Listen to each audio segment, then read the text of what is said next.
तो दोस्तों आज की वीडियो में हम लोग पढ़ने जा रहे हैं insurance claim for loss of stock and loss of profit के बारे में। तो इसको कैसे निकालते हैं हम एक एक करके पहले थ्योरेटिकल जान लेते हैं, फिर मैं आपको न्यूमेरिकल करके बताऊंगा कि कैसे इसको सॉल्व करते हैं। काफी इजी है दोस्तों इसको निकालना, मैं एक एक करके आपको समझाने की कोशिश करूंगा। तो सबसे पहले हम कैलकुलेट करते हैं लॉस ऑफ स्टॉक के बारे में। कैसे कैलकुलेट होता है, सबसे पहले हमको क्या काम करना होता है, डिटरमाइन करना होता है कि हमको कितना लॉस हुआ है। ठीक है, calculate the stock at risk, find the stock value that was lost due to the event. मतलब कि हमको ये फाइंड करना है कि हमारे वैल्यू क्या थी स्टॉक की, कि जल गया हो या चोरी हो गया, उसकी वैल्यू को फाइंड करना। देन हमको ये भी डिसाइड करना है उसी में कि calculate the stock on hand. चोरी से या अनअफेक्टेड इवेंट से जो भी हमारे पास यहाँ पे बचा होता है स्टॉक, उसको भी हमको यहाँ पे जानकारी करनी है, डिटरमाइन करना है कितना बचा हुआ है अभी और कितना हमारा चोरी हो गया या बेकार हो गया। पहला काम तो आपको यही करना है। देन क्या करना है आपको, प्रिपेयर अ स्टॉक रजिस्टर। आपको अपना स्टॉक का जो रजिस्टर उसको प्रिपेयर करना है। Maintain a record of stock before and after loss of subtended the claim. ठीक है, यहाँ पे ये बताया गया कि आपको रिकॉर्ड को मेंटेन करना है कि आपके लॉस के पहले कितना स्टॉक हो रहा है और लॉस के बाद कितना स्टॉक आपके पास है। देन आपको कैलकुलेट करना है कि आपकी वैल्यू कितनी थी स्टॉक की। स्टॉक जो आपका खो गया है उसकी वैल्यू कितनी थी, तो उसको कैलकुलेट करने के लिए एक फॉर्मूला है दोस्तों जो कि आप सब स्क्रीन पे देख रहे होंगे। स्टॉक वैल्यू लॉस्ट मतलब जो भी आपका स्टॉक का वैल्यू जो खो गया उसमें कैसे कैलकुलेट करेंगे, stock at risk minus stock and hand. Stock at risk मतलब आपका जो चोरी हो चुका है और आपके हाथ में जितना है, उन दोनों को माइनस कर लेंगे, आपके जो एक्चुअल वैल्यू है खोई हुई लॉस्ट की, आपके एसेट की, वो यहाँ पे निकल के आ जाएगी। ठीक है, उसके बाद आपको क्या करना है, क्लेम कर लेना है, मतलब फाइल करना है कोर्ट में या कहीं भी कि हमारा इतने का चोरी हुआ है इंश्योरेंस कंपनी से। ठीक है, कि हमारा इतने का लॉस हुआ है और आप उसके लिए हमारा पेमेंट करिए अपना कैलकुलेट करके। ठीक है, तो एक तो ये आपका ये हो गया लॉस ऑफ यहाँ पे कैलकुलेट करने का स्टॉक का। दूसरा लॉस ऑफ प्रॉफिट कैसे कैलकुलेट होगा उसको भी जानते हैं हम लोग एक एक करके यहाँ पे। ठीक है, ये आपको जो मैंने बताया वो लॉस ऑफ आपका वैल्यू था। अब आगे हम बात कर लेते हैं लॉस ऑफ प्रॉफिट की कि उसको कैसे कैलकुलेट किया जाता है।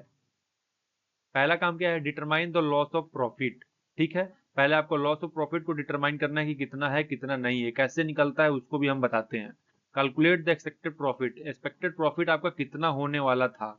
ठीक है, उसको आपको कैलकुलेट करना है। Gross profit method based on historical profit margin, जो आपका पिछला एक डाटा था उसके बेसिस पे आपको जज करना है कि फ्यूचर में आपके कितने उस प्रोडक्ट से आपको प्रॉफिट हो सकता था। एक ये मेथड होता है। दूसरा क्या होता है, turnover method based on the projected sales and historical profit margin. आपका जितने सालों से टर्नओवर चला आ रहा था उसके बेसिस पे आप जज करिए कि जितना आपका माल खोया है, आपका जितना माल आपका लॉस्ट हो गया है या फिर जल गया है, उसकी वैल्यू कितनी हो सकती थी on the basis of your past performance in the company और द मार्केट। ठीक है दोस्तों, तीसरा आपको काम क्या करना है, आपको प्रिपेयर करना है क्या, profit and loss settlement account बनाना है आपको। ठीक है, कि कितना है। ये बहुत इजी है दोस्तों, कैसे बनाना है वो भी आप देख लीजिए। Sale during the period before the loss. ठीक है, expected sale during the period of loss, actual sale during the period of loss. ठीक है, इन तीनों को बनाना है। इन तीनों को कैसे बनाया जाता है मैं आपको एक एक करके नीचे समझाऊंगा एज ए न्यूमेरिकल। ठीक है, इन तीनों को इतना करने के बाद आपको यहाँ पे कैलकुलेट करना है। ठीक है, फॉर्मूला काफी इजी होता है, जैसे आपका लॉस ऑफ वहां पे स्टॉक का था वैसे ही यहाँ पे लॉस ऑफ प्रॉफिट का है। ठीक है, accepted profit minus actual profit. ठीक है, आपका एक्सपेक्टेड प्रॉफिट कितना था, हो सकता है 10 करोड़ का हो और एक्चुअल प्रॉफिट निकाले हो 2 ही करोड़ हो, कोई भी चांस हो सकता है यहाँ पे। तो इस तरह से क्या निकलता है, तो दो फॉर्मूला हो गए, एक लॉस ऑफ प्रॉफिट का क्या फॉर्मूला हो गया, accepted profit minus actual profit, और जो दूसरा यहाँ पे स्टॉक वैल्यू लॉस था, जो मतलब जो स्टॉक आपका खो गया उसका क्या फॉर्मूला था, stock at risk minus stock on hand. ठीक है, इतना आपको समझ में आ गया होगा। उसके बाद आपको फाइल कर देने हैं। ठीक है, तो इसका मैं आपको न्यूमेरिकल करके बताता हूँ दोस्तों कि न्यूमेरिकली कैसे पॉसिबल है। ठीक है, यहाँ पे जैसे मैंने दिया है numerical example for insurance claim. ठीक है, loss of stock and loss of profit के बारे में। सबसे पहले यहाँ पे कुछ डाटा मैंने यहाँ पे लिख दिया है, आप उसको एज्यूम कर लीजिए कि स्टॉक एट रिस्क कितना है हमारा, $1000 का, मतलब सॉरी $1 लाख है। यहाँ पे stock on hand after loss, हमारे पास स्टॉक कितना बचा है लॉस होने के बाद, $60,000 बचा है हमारे पास। Accepted sale before loss, loss से पहले हमारी सेल्स कितनी थी, $2 लाख की थी, और एक्चुअल सेल्स ड्यूरिंग लॉस कितनी हुई, 1.5 लाख हुई।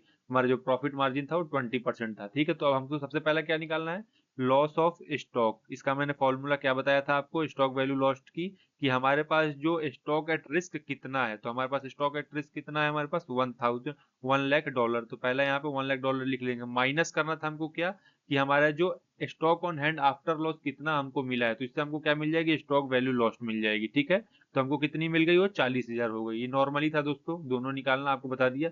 सिंपल बता दिया है दोस्तों, 2-3 नंबर में क्वेश्चन आ सकता है आपके पेपर में, उससे ज्यादा का नहीं आने वाला है, ठीक है।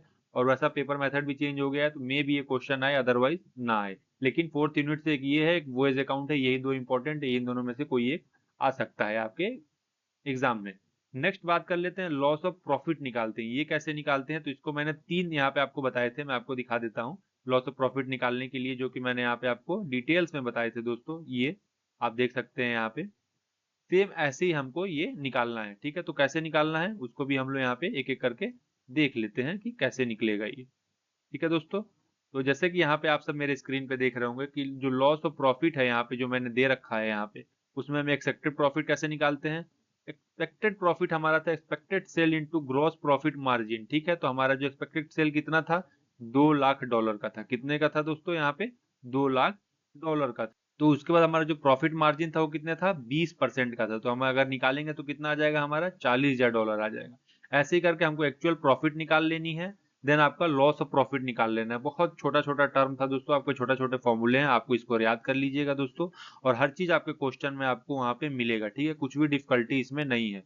टोटल क्लेम अमाउंट कैसे पता करेंगे, तो टोटल क्लेम अमाउंट पता करने के लिए यहाँ एक फॉर्मूला है दोस्तों, वो होता है आपका total claim equal to loss of stock plus loss of profit. तो लॉस ऑफ स्टॉक आपने निकाल ही लिया, total risk minus loss in hand. Loss से पहले हमारे पास, लॉस के बाद कितना अमाउंट बचा है, उसके बाद लॉस ऑफ प्रॉफिट भी आपको तीनों तरह से निकाल के आपको मैं यहाँ पे दिखा दिया। तो ये कितने हो गए हमारे टोटल, $50,000 का हमारा टोटल क्लेम होगा, किससे, इंश्योरेंस कंपनी से। ये कैसे पता चला हमको, लॉस ऑफ स्टॉक और प्लस लॉस ऑफ प्रॉफिट निकालने के बाद। अब हम बात कर लेते हैं यहाँ पे ब्रांच अकाउंट के बारे में, ठीक है, कि ब्रांच अकाउंट हम कैसे पता करेंगे, कैसे निकालेंगे, ठीक है। सबसे पहले हम ब्रांच अकाउंट की कुछ थ्योरी के बारे में बात कर लेते हैं, देन हम न्यूमेरिकली जानेंगे कि कैसे बनाया जाता है, ठीक है। तो branch account track the financial transaction of each branch separately and consolidate them for the main company. यहाँ पे ये बताने की कोशिश करी गई है दोस्तों कि जो ब्रांच अकाउंट होता है वो फाइनेंशियल ट्रांजेक्शन को रिकॉर्ड करता है और ट्रैक करता है अलग अलग बेसिस, मतलब अलग अलग ब्रांच का अलग अलग अकाउंट बनता है, और एक मेन भी अकाउंट बनता है जिससे हम कंपनी के बारे में पता करा सकते हैं कि मतलब कंपनी का क्या यहाँ पे आपका फाइनेंशियल ट्रांजेक्शन चल रहा है, ठीक है। तो उसको एक एक करके देखते हैं कि कौन सा क्या होता है। तो पहला यहाँ पे मैंने लिखा है रिकॉर्डिंग ब्रांच ट्रांजेक्शन, पहले वाले में उसमें क्या है, दो चीज मैंने लिखी है। पहला, मेंटेन सेपरेट बुक, मतलब हर एक ब्रांच का अलग अलग बुक बनाइए, ठीक है। जैसे कि सेल्स का अलग, परचेज का अलग, कितने खर्चे हो रहे हैं उसका अलग, कैश में कितने ट्रांजेक्शन हो रहे हैं उसके अलग, बैंक से कितने ट्रांजेक्शन हो रहे हैं, मतलब हर चीज का पर्टिकुलर एक एक सेपरेट बुक बनाइए। दूसरा, trial balance, prepare trial balance for each branch to ensure that all account are in balance. Trial balance बनाइए अलग अलग अकाउंट का, सेल्स का अलग ट्रायल बैलेंस, परचेज का अलग, एक्सपेंस का अलग, मतलब हर एक ट्रायल बैलेंस बनाइए हर अलग अलग अकाउंट का। दूसरा मैंने यहाँ पे लिखा है इंटर ब्रांच ट्रांजेक्शन, ठीक है। ये 3 तरह से है, मैं तीनों समझाता हूँ। पहला तो मैंने समझा दिया रिकॉर्डिंग ब्रांच ट्रांजेक्शन, मतलब आपको मेंटेन करना, हर एक बुक मेंटेन करनी है अलग अलग के लिए, और आपको हर एक का ट्रायल बैलेंस बनाना है अलग अलग के लिए, ठीक है, मतलब अलग अलग बुक्स ऑफ अकाउंट के लिए। दूसरा, इंटर ब्रांच ट्रांजेक्शन, ये क्या बताता है हमको दोस्तों, इसको भी हम लोग आपको बताते हैं कि इसमें क्या होता है। पहला है record transaction, record any transaction between branches such as transfer of stock और funds in both branch books, ठीक है। यहाँ पे ये बताने की कोशिश की है कि कोई भी ट्रांजेक्शन हो रहा है उसको रिकॉर्ड करिए, किसमें, ब्रांच बुक में, दोनों ब्रांच बुक में आपको इनको रिकॉर्ड करना है, ठीक है। Reconcile inter branch account, regularly reconcile inter branch account to ensure accuracy in transaction. दोबारा से उसको चेक करते रहिए, रिकाउंसिल करते रहिए कि जो आपका आप ट्रांजेक्शन कर रहे हैं, आप अकाउंट जो बना रहे हो वो सही हो, उसका एक्यूरेसी हमेशा सही हो। तो ये दो चीज हो गई। तीसरा हमारा होता है कॉन्सिलिडेशन, ठीक है।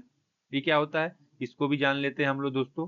पहला होता है prepare consolidation trial balance, combine the trial balance of all branches to prepare a consolidated trial balance for the head office. मतलब इसका ये है कि सारे ब्रांचेस का जितना भी ट्रायल बैलेंस है उसको एक साथ मिला के हेड ऑफिस के लिए आप एक ट्रायल बैलेंस बनाइए, ठीक है। इसका मतलब सिंपल साधा ये था कि जितने अकाउंट है सबको मर्ज करके एक अकाउंट बनाना है, जो कि पूरे आपके कंपनी और आपके बैलेंस के लिए, मतलब फाइनेंशियल पोजीशन वहां पे आपका तो हो पाए, जिससे हमको ये पता चले कि जो बैलेंस शीट है उसमें प्रॉफिट और लॉस अकाउंट है, मतलब सारे अकाउंट एक साथ वहां पे तो हो जाए, ये नहीं कि अलग अलग बहुत सारे अकाउंट अलग अलग ब्रांच का हो जाए, ठीक है।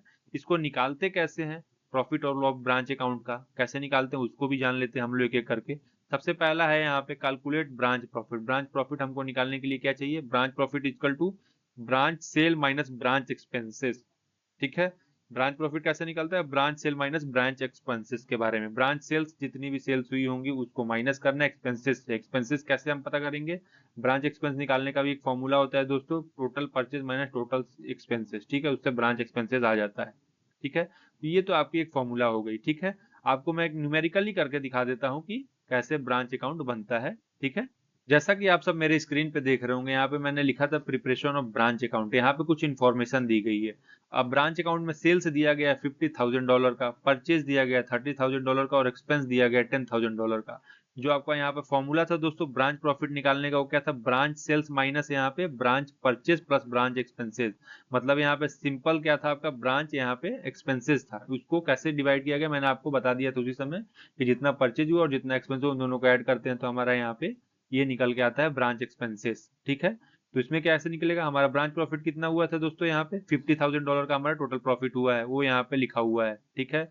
माइनस का साइन है, यहाँ पे भी हमको माइनस ही लगाना है। ब्रांच परचेज कितना है हमारा $30,000 का, प्लस एक्सपेंस कितना है $10,000 का, तो ये दोनों मिला कितना हो जाएगा $40,000। तो हमारा जो टोटल ब्रांच प्रॉफिट आएगा आखिरी में निकल के वो $10,000 आ जाएगा। तो होप करता हूँ कि काफी इजी टर्म था ये दोस्तों, आपको समझ में आ गया होगा। अगर अभी भी कोई प्रॉब्लम है तो आप हमें कमेंट करिए, हम आपको तुरंत समझाने की पूरी कोशिश करेंगे दोस्तों, एक एक करके, ठीक है। होप करता हूँ कि आपको ये पूरा वीडियो समझ में आ गया होगा और आप सीख भी गए होंगे कि कैसे आपको टोटल क्लेम लेना है इंश्योरेंस कंपनी से, लॉस ऑफ स्टॉक का और लॉस ऑफ प्रॉफिट का। चलिए मिलते हैं अगले वीडियो में, तब तक के लिए जय हिंद।